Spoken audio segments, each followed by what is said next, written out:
அனைவருக்கும் என்னுடைய அன்பான வணக்கம்.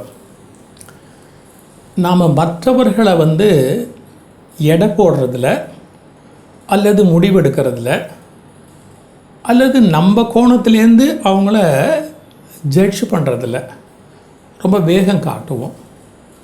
ஒரு சின்ன சம்பவம், ஒரு மருத்துவமனை, ஒரு பையன் உள்ள ஹாஸ்பிட்டலில் அட்மிட் பண்ணியிருக்கேன். அவங்க அப்பா வெளியில் நிற்கிறாரு. ஆப்ரேஷன் நடக்கணும், அந்த தேதி குறிச்சிருக்காங்க.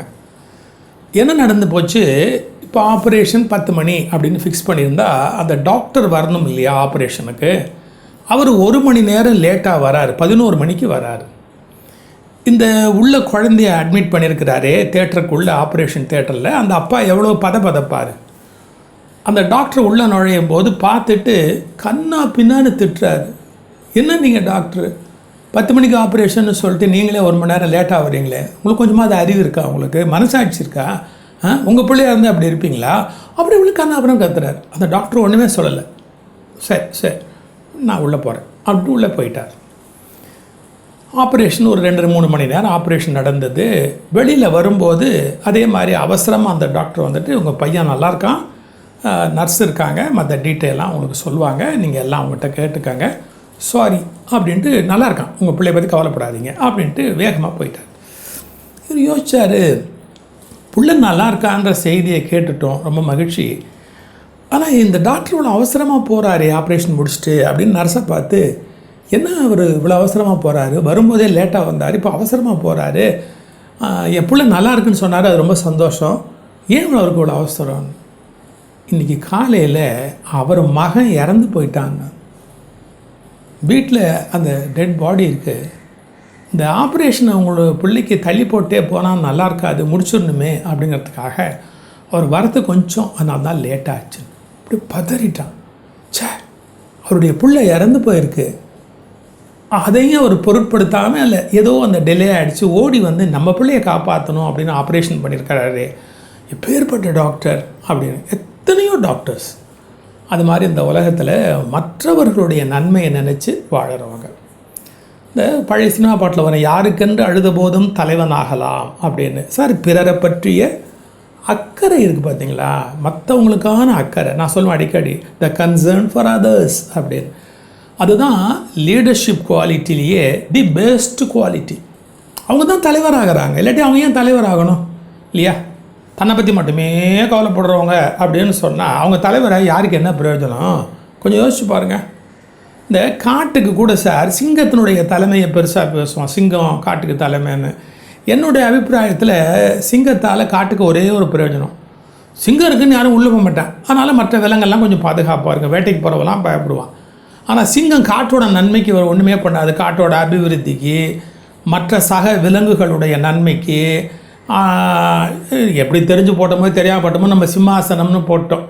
அதாவது சிங்கம் தான் தலைமைக்கு அடையாளம்னு மகாராஜாக்கள் உட்கார்றத சிங்கம் மாதிரி போட்டோம். மன்னிச்சுக்கணும், என்னை பொறுத்தவரையில் உருப்படாத ஒரு தலைமைனா அது சிங்கம்தான். ஏன்? அது ஒன்றுமே நன்மை பண்ணுறதே கிடையாது. அது ஏதாவது காட்டில் இருக்க மற்ற விலங்குகளுக்காக ஏதாவது கஷ்டப்படுதா? நீங்கள் யானை கூட விசித்திரமான விலங்கு, எருமையை சிங்கம் அடிக்க வந்தால் குறுக்கு வரும். வேறு ஒரு விலங்கை சிங்கமோ புலியோ துரத்துச்சுன்னா இது குறுக்கு போய் நின்றுக்கிட்டு இருக்கும், யானை காப்பாற்றணும் அப்படின்னு நினைக்கும். ஆனால் சிங்கம் அப்படி கிடையாது, ஒரே குணம், சாப்பிடும், சாப்பிட்டதுக்கப்புறம் தொந்தரவு பண்ணாது. இது ஒரு பக்கம் அப்படியே இருக்கட்டும். சிங்கம்னு ஒன்று. இன்னொன்று, நாங்கள் இந்த ஒளிபரவட்டும் இதழில் அந்த முதல் செய்தியும் போட்டிருக்கிறோம், 2வது செய்தியும் இப்போ நான் சொல்ல போகிறது சிங்கத்தோட கனெக்டட். சம்திங் ஸ்பெஷல் அப்படிங்கிற குவாலிட்டி தான் ஒரு மனிதன்லேருந்து இன்னொரு மனிதனை மாற்றுது. அதுக்கு ஒரு சின்ன ஆஃப்ரிக்கன் ஸ்டோரி ஒருத்தர் எனக்கு வாட்ஸ்அப்பில் அனுப்பிச்சிருந்தார், ஒளிபரவட்டும் இதழில் அது போடுங்க அப்படின்னு அனுப்பிச்சிருந்தார். நான் சந்தோஷப்பட்டேன். சாங்கோ அப்படின்னு ஒரு கேரக்டர், அவனுடைய தாயார் இறந்து போயிடுறா.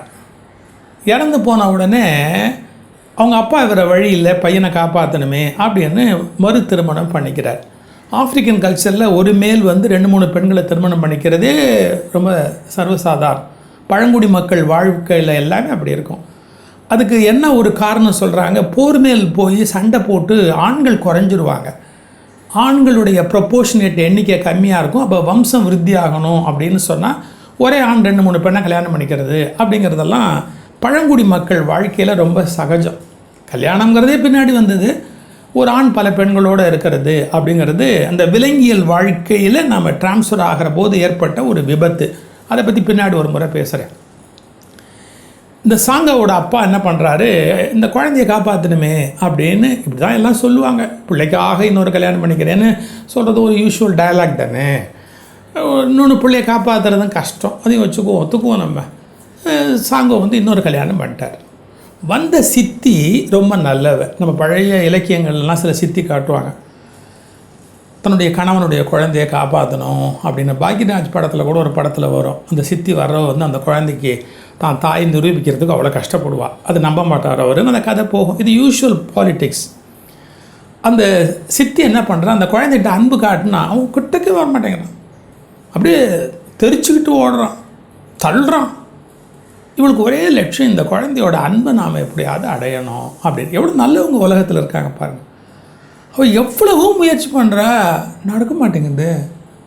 யோசிச்சு பார்த்தா கடைசியாக ஒரு வலிமை வாய்ந்த ஒரு பெரிய மனிதர், அவர்கிட்ட போய் முனிவர் மாதிரி வச்சுக்கோங்க, அவர்கிட்ட போய் கேட்குறா, இந்த பையன் என்கிட்ட அன்பாக இருக்கணும், இந்த குழந்தை என்கிட்ட பிரியமாக இருக்கணும், என் அம்மானு ஒத்துக்கணும், நான் என்ன பண்ணணும் அப்படின்னு.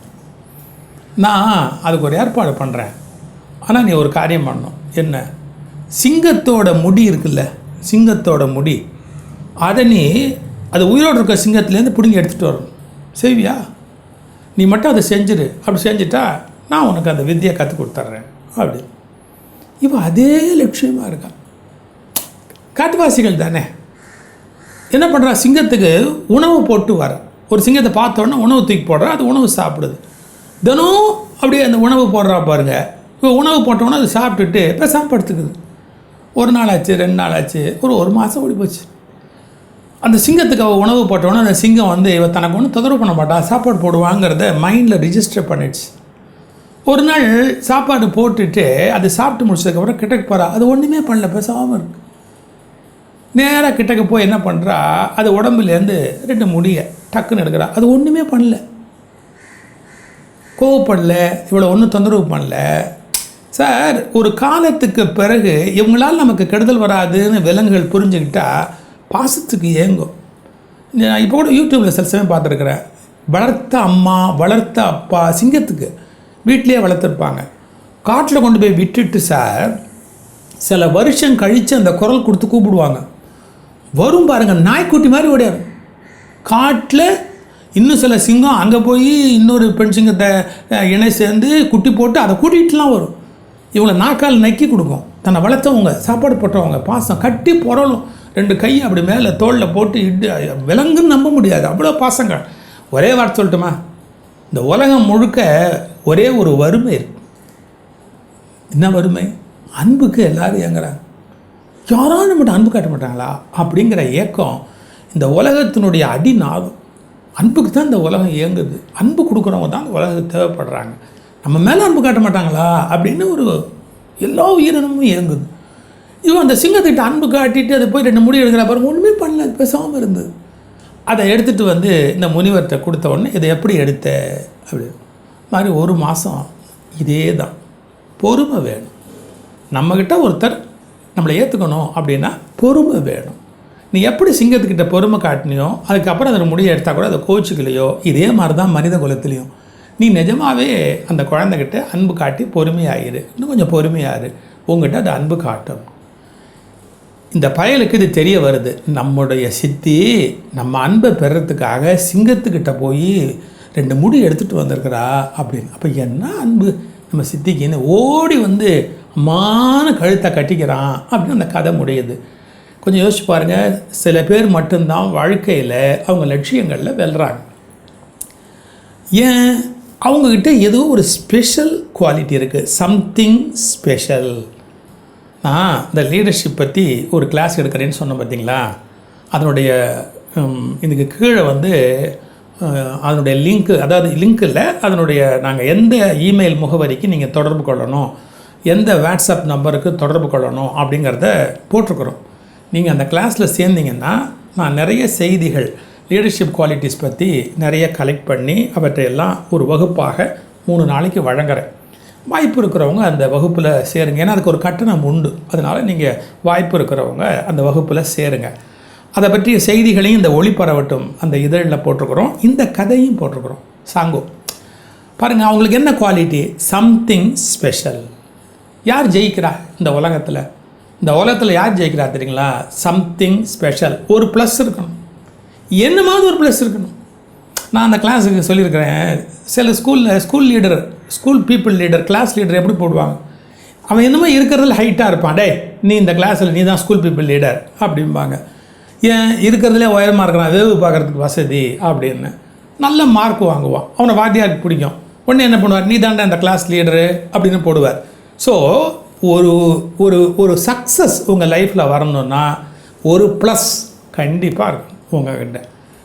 ஒரு ப்ளஸ். என்ன ப்ளஸ்ஸு? Something special. என்னமோ மற்றவங்ககிட்ட இல்லாத ஒன்று உங்கள்கிட்ட எக்ஸ்ட்ராவாக இருந்ததுன்னு சொன்னால் யூ கேன் வின். எவ்வளோ பெரிய விஷயம் அது. இது லீடர்ஷிப் குவாலிட்டியில் வெரி இம்பார்ட்டண்ட். அந்த சித்தி ஒரு குழந்தையோட அன்பை பெற்றுவிடுறா, சிங்கத்தோட முடியை கூட எடுத்துகிட்டு வரா. ஒரு பழமொழி இருக்குது, உங்களுக்கு அன்பும் பொறுமையும் இருக்குமானால் சிங்கத்திடமிருந்து வாய்முத்தத்தை நீங்கள் பெற முடியும் அப்படின்னு. அந்த பழமொழி நான் படிக்கிற போது சிரிச்சது என்னடா அப்படின்னு. ஆனால் நான் யூடியூப் பார்த்தபோது கண்டுபிடிச்சிட்டேன், உண்மை. இந்த உலகத்தில் இந்த மாதிரி சாதிக்கிறவர்கள் எவ்வளோ பேர் இருக்கிறாங்க, பொறுமையாக இருக்கிறாங்க, அன்பாக இருக்கிறாங்க. ஜெயிக்க முடியாத எத்தனையோ பேரை ஜெயிச்சுடுறாங்க. மகாத்மா காந்தி வெள்ளைக்காரங்க மனசை ஜெயிக்கலையா? விவேகானந்தர் அமெரிக்காவில் போய் முதல்ல அவமதித்தவங்க மனசெல்லாம் ஜெயிக்கலையா? எப்படி இருந்தாங்க? பொறுமையாக இருந்தாங்க. அந்த பொறுமை காத்தாங்க. தன்னுடைய சம்திங் ஸ்பெஷல், ஒரு குவாலிட்டி எக்ஸ்ட்ரா வச்சுருந்தாங்க. அந்த குவாலிட்டி தான் அவர்களுடைய வெற்றிக்கு காரணமாக இருக்குது. இன்னொன்று ஒரு தமாஷான செய்தி, அதையும் ஒளிபரவட்டத்தில் போட்டிருக்கலாம். நீங்கள் இந்த இதழில் அதனுடைய இணைப்பு இருக்குது, இந்த பேச்சுக்கு கீழே இருக்குது, நீங்கள் ஒளிபரவட்டம் இதழ் பார்க்கலாம். அதில் இந்த செய்தி ஒன்று போட்டிருக்கிறோம். என்னென்னு கேட்டால், ஒரு பாரிஸில் ஒரு வெடிகுண்டு வெடிச்சு தான். இந்த கதையை ஏற்கனவே எங்கள் பட்டிமண்டபத்தில் பேசுகிற தம்பி மாது நிறைய தடவை சொல்லுவார். அது இந்த இதழில் வேற ஒருத்தர் அனுப்பியிருக்கிறாரு, நம்ம ஒளிபரவட்டம் இதழுக்கு. அதை அப்படியே எடுத்து போட்டிருக்கிறோம். அதாவது பாரிஸில் ஒரு வெடிகுண்டு வெடிச்சுதான். அங்கே இருக்கிற அந்த புலன் அதிகாரிகள் விசாரணை பார்த்து அதை யார் வெடிகுண்டு வச்சாங்கன்னு கண்டுபிடிக்க முடியல. பட் அவங்க ஒரு ஹெல்ப்புக்கு ஒரு நாய் வச்சுருந்துருக்காங்க. அந்த நாயை அங்கே கட்டி போட்டாங்க. அது தப்பிக்கலை, அது மட்டும் மாட்டிக்கிச்சு. இவங்களாம் ஓடி போயிட்டாங்க. இந்த நாய் கட்டி இருந்ததால் அது மாட்டிக்கிச்சு. அந்த நாயை பிடிச்சிட்டாங்க. அப்புறம் ஃப்ரான்ஸில் இருக்கிற அந்த போலீஸ்காரங்க இந்த நாய் என்ன மொழியில் அதை பழக்கியிருக்காங்கன்னு கண்டுபிடிச்சிட்டா திருடனை கண்டுபிடிச்சிடலாம். திருடனில் வெடிகுண்டு வச்சவங்களை கண்டுபிடிச்சிடலான்ட்டு என்னெல்லாமோ இங்கிலீஷு ஜெர்மனு என்னெல்லாமோ சொல்லி பார்க்குறாங்க. அந்த நாய்க்கு ஒன்றுமே அந்த லாங்குவேஜ் கேட்க மாட்டேங்குது. இப்படி யோசித்தவங்க ரொம்ப இன்டெலிஜென்ட்டாக நிறைய மொழி தெரிஞ்ச ஒரு ப்ரொஃபஸர், ஒரு பேராசிரியர், அவரை கண்டுபிடிச்சி இந்த நாய்க்கு என்ன மொழி, எப்படி கமாண்ட் கொடுத்துருப்பான், நீங்கள் கொஞ்சம் கண்டுபிடிங்க. அவருக்கு 60 மொழி தெரியுமா. அவர் ஒன்றா ட்ரை பண்ணார். கடைசியில் யாருமே பேசாத ஒரு மொழி ஹீப்ரு. அந்த ஹிப்ரு மொழியில் அந்த நாயை ட்ரெயின் பண்ணியிருக்கிறாங்க, கமாண்டு அதை ஒபே பண்ணுற மாதிரி. அவர் ஹிப்ருவில் கமாண்டு கொடுத்தாரு பாருங்கள், டக்குன்னு அந்த நாயை ஒபே பண்ண ஆரம்பிச்சிருச்சு. பிடிச்சிட்டாங்க. உடனே அந்த நாயை எங்கே போனால் அவங்கெல்லாம் தப்பிச்சு எங்கே ஓடினானுங்க, அவங்கள சொன்னால் கரெக்டாக போய் பிடிச்சாச்சு. பிடிச்ச உடனே இந்த பேராசிரியருக்கு கவர்மெண்ட்லேருந்து ஒரு விருது கொடுக்கணும், இல்லை ஏதாவது உதவி கொடுக்கணும். மிகப்பெரிய துப்பு தொலைக்கிருக்காருல்ல, உங்களுக்கு என்ன வேணும், உங்களுக்கு கிஃப்ட்டு, வீடா, பரிசா, விருதா, காரா, பணமா, என்ன வேணும் உங்களுக்கு? ஒன்று வேணா இந்த நாயை எனக்கு கொடுத்துருங்க. ஒரு ஏங்க எதுக்குங்க இந்த நாய்? என்னங்க ஒரு பொருளாக இது? இந்த நாய், நான் அந்த 60 மொழி படிக்கணுன்னு ரொம்ப வேகமாக ஹீப்ரு படித்தேன். இந்த ஹீப்ரு படித்த போது என் பொண்டாட்டி நகை பிடிக்கிற மாதிரி ஒரு கேள்வி கேட்டா, யோ எதுக்கு அந்த மாதிரிலாம் வேண்டாத வேலை இப்படிலாம் போய் எதோ வேறு லாங்குவேஜ் கற்றுக்கிட்டு இருக்கிற, இப்போ நீ படித்து வைக்கிறிய இந்த ஹீப்ரு எந்த நாயாவது கேட்குமா? எந்த நாயாவது கேட்குமான்னா, அதை கேட்குறதுக்கு ஒரு நாய் ஆப்பிடுது இல்லை. மனுஷனுடைய குணம் என்னென்னா, அவன் எதில் அவமானப்பட்டானோ அதில் ஜெயிக்கணும்னு ஆசைப்படுவான். எந்த நாயாவது கேட்க போதா அப்படின்னு கோபமாக கேட்டா, இப்போ ஒரு நாய் நான் சொல்கிற ஹீப்ருவை கேட்குறதுக்கு இருக்குது அப்படின்னு நான் கண்டுபிடிச்சிட்டேன்ல, அதனால் இந்த நாயை விடமாட்டேன், நாயை கொடுங்க அப்படின்னு கேட்டான். இது மாதிரி நிறைய செய்திகள் ஒளிபரவட்டும் இதழில் இருக்குது, படிங்க. முடிந்தவர்கள் அந்த லீடர்ஷிப் குவாலிட்டி கிளாஸில் இணைஞ்சு நிறைய செய்திகளை கற்றுக்க முடியும். ரெண்டோட தகவலும் இந்த யூடியூப் லிங்க்குக்கு கீழே டிஸ்கிரிப்ஷன் பாக்ஸில் இருக்குது. நாம் சந்திப்போம். வணக்கம்.